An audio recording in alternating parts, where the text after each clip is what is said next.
Hello, wrestling fans, and welcome back to another edition of NBC's 10 Count. I'm Steve Fall. But on today's edition, I didn't bring my joke book with me, but I do have Madcap Moss with me, a WWE superstar. How you doing today? I'm doing great. How you doing, Steve? I'm doing great, but I know sometimes my fashion sense is a little off, and I want to know, why did you choose suspenders when you showed up with Happy Corbin? Was that a Happy Corbin decision? Did you go and do a whole 90s routine, trying on new outfits? It was his call. He had the signature fedoras, and he wanted me to have my own signature thing. And he gave me a choice of a few different things. And I thought the suspenders have some function to them too. They hold the pants up, and I decided to double up with a belt. Still, a lot of people gave me grief for that, but I just really did not want my pants coming down during any matches. And it was unique. So I thought it was a unique, different, and also functional look. And so that's kind of how the suspenders came about. Um, I am happy to say at this point that I have officially ditched the suspenders. So They have retired. They're going to go into the they Hall of are, Fame someday. Okay. yes, exactly. Yep. Well, it's funny is if you go on WWEshop.com, first off, I can't find a Madcap Moss shirt. I can't find suspenders. I can't find a joke book. Like these are things in my brain that should be very easy to sell. Why is there no Madcap merch? We're working on that, and there's been a few ideas that have been shot down by legal, and we got to figure out exactly what we're gonna do. And I don't want to rush anything out there. I want the first Madcap merchandise, the first Madcap shirt, to be something that people are really excited to wear. And so we'll get it figured out soon, and we'll get it out. And it's going to be a cool shirt. I'm Okay, confident. just want to make sure because I'm like, oh, let's go see, and then I'm like, Yeah. you're not even in the superstar drop down menu, and I was like, Right. what Yeah. is this? What is this? Because Yep. There's that. uh, Yeah. The WWE 2K22 as well. I get a lot of messages about that not being in that, and it's a timing thing. of course. It just I missed the last round there. I was still out with injury, so I feel everybody's pain, and we'll get some Madcap merch up there soon, and we'll get me into the next video game. There we go. That's what I'm talking about. So obviously you're coming to Boston July 22nd for SmackDown. It's been 2 years since SmackDown has come back to Boston. So what can fans expect from the blue brand showing up in Beantown? I think SmackDown delivers every week, man. It's a really fun show. I think we got the two best commentators in the world, and Michael Cole and Pat McAfee, that are kind of emceeing the evening. They kind of set the tone, but I think we got the best of what WWE has to offer. Roman Reigns, the head of the table, start right there with him. He's just on this incredible run right now, man, and he just really can't be touched unless the beast, that guy, that University of Minnesota alum, Brock Lesnar, last man standing match at SummerSlam. If anyone can stop Brock, or if anyone can stop Roman, it might be Brock. But that's just the beginning of what SmackDown has to offer. And every week we keep things moving. It's a fast moving show. You never know what you're going to get. It's unexpected, twists and turns, lots of good fighting, lots of good brawling.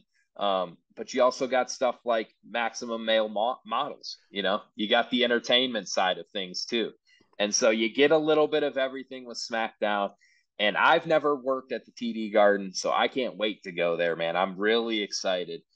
We worked somewhere just outside of Boston recently, Worcester maybe. Oh Um, no, you just made yeah, everyone angry in Boston. yeah, it wasn't the same. Worcester. Worcester is how you Oh no, pronounce it. It's spelled oh no, Worcester, 100%. It is oh spelled no! What have Worcester. I done? Forgive me, Please, Boston. folks, leave him alone. He's just an innocent bystander here, folks. He doesn't Yeah, live it's here. just ignorance. It's just Please don't. ignorance. I'm We love sorry. him. He'll tell you a joke. Don't hurt him. Yeah, yeah. That's funny though, Yeah. because So people anyway, always get that yeah. wrong. Okay, yeah.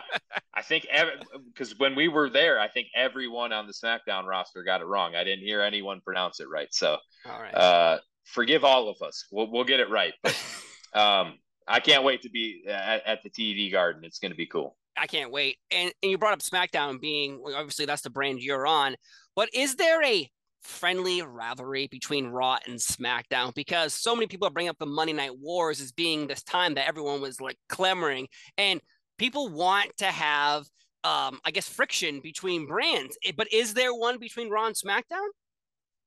There is, and I think you said it. It's friendly. I mean, look, I want Raw to do great. I just want SmackDown to do a little bit better. And, I'm happy when they do. And I do take pride in trying to put on the better show. And I think that's how everyone feels. And it's a little bit of an individual thing. Individually, you do what you can to contribute to that. But at the end of the day, it is a team. And it all culminates, obviously, every year at Survivor Series where you see the battle of the brands. But Yeah. it goes on all year. And, like I said, I want Raw to do well. I just want us to do a little bit better. And I do take a little bit pride in when I see someone from our brand doing something and maybe getting a win over someone from the Raw brand. It's like, yeah, that's right. That's blue brand right there.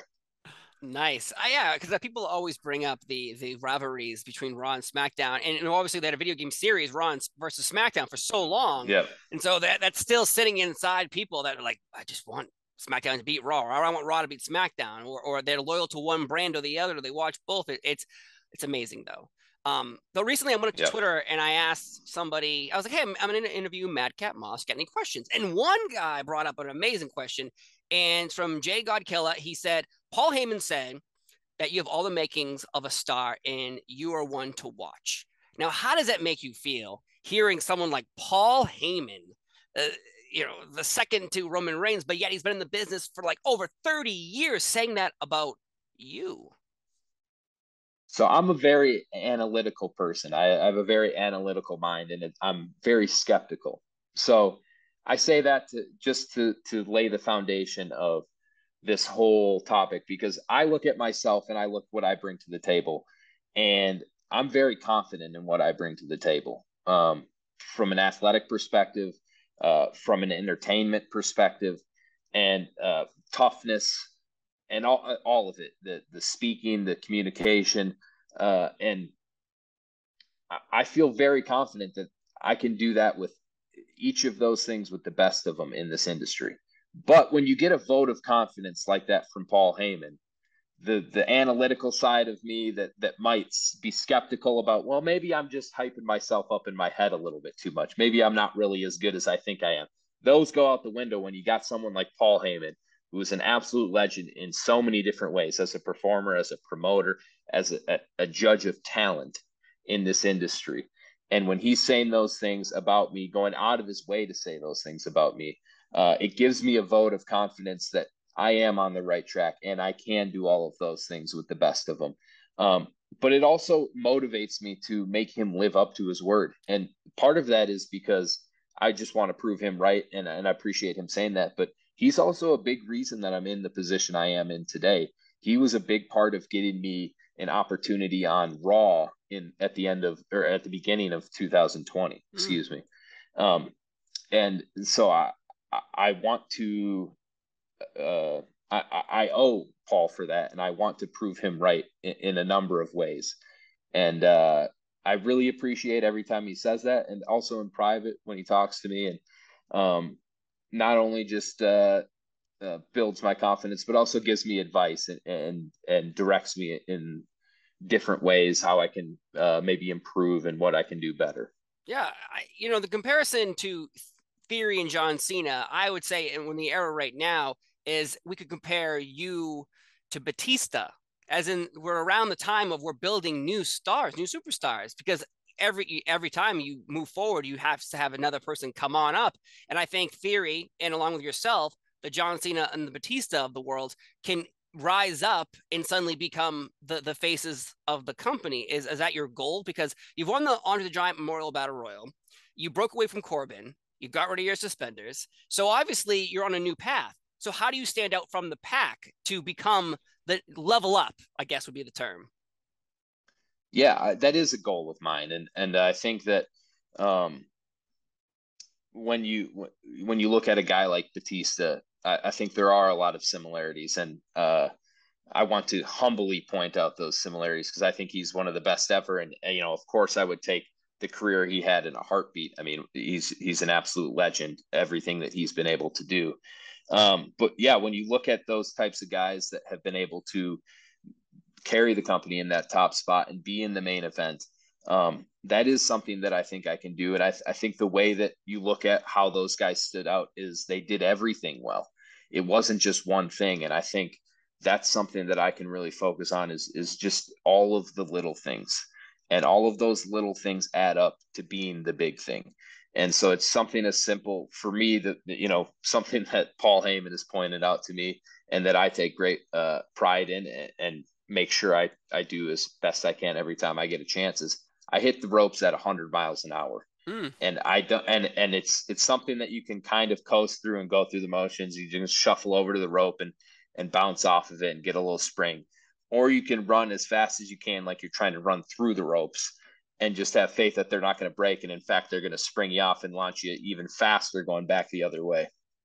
And that's just one example of a little thing. I think the main thing, if I could summarize what's really important, is the connection with the WWE Universe. And the way you get that connection is to be authentic. I think no matter what you do, what you're saying and how you do it, you just have to be authentic. And that's something that I'll continue to strive to do. I think it's something that's come to me more and more as I've gotten more and more comfortable in my role as Madcap. And it's something that I can see in other people as well. You mentioned Austin Theory.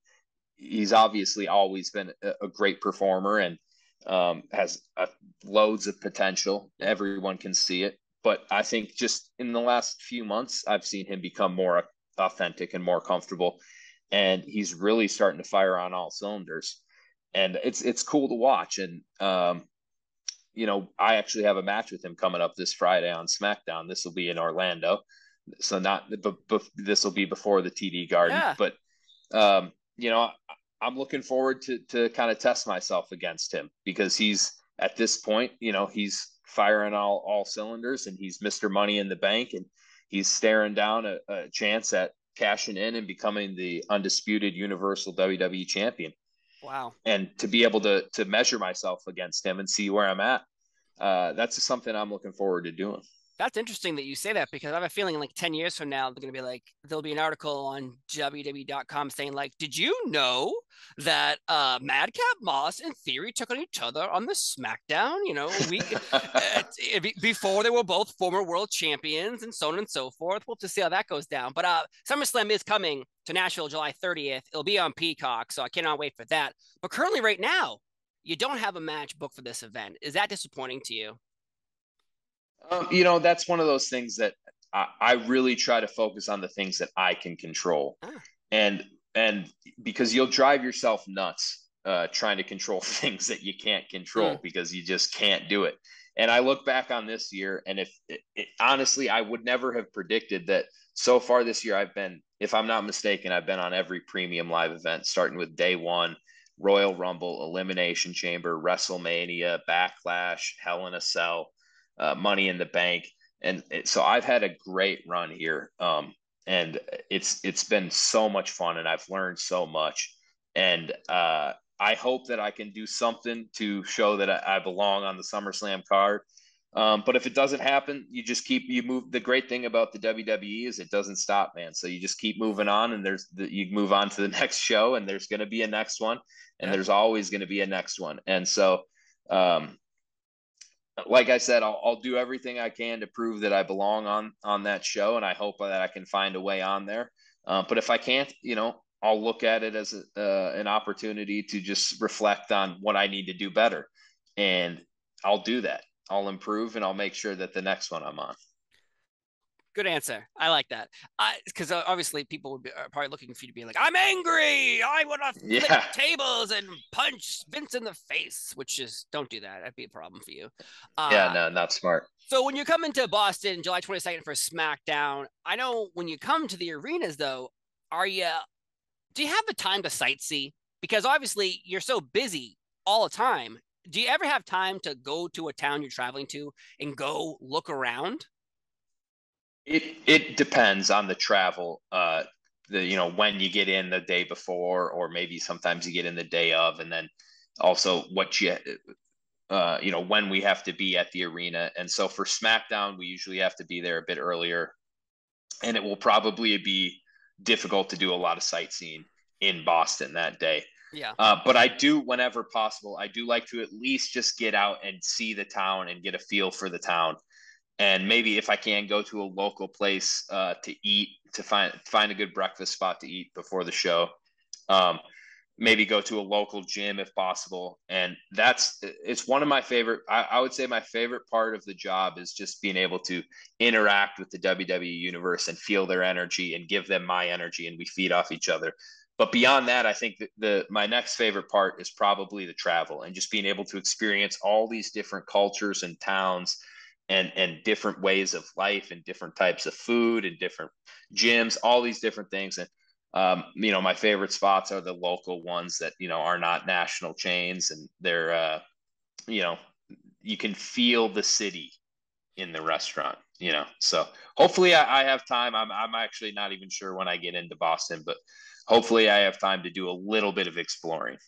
Fingers crossed you have some time to go sightsee. It's a beautiful place, and it's going to be a beautiful moment when WWE brings SmackDown back to the TD Garden, July 22nd. Of course, SummerSlam, July 30th on Peacock. I'm pumped. You're pumped. We're all pumped. Madcap Moss, thank you so much for being here on NBC Sports Boston's 10 Count. It was a pleasure talking to you. Again, I need that Madcap Moss shirt. So let's get it done. We'll get it to you. All right, yeah, folks. We'll get it to you, Steve. Have a wonderful Thanks for having me on. Hey, a pleasure talking to you. We'll see you next time.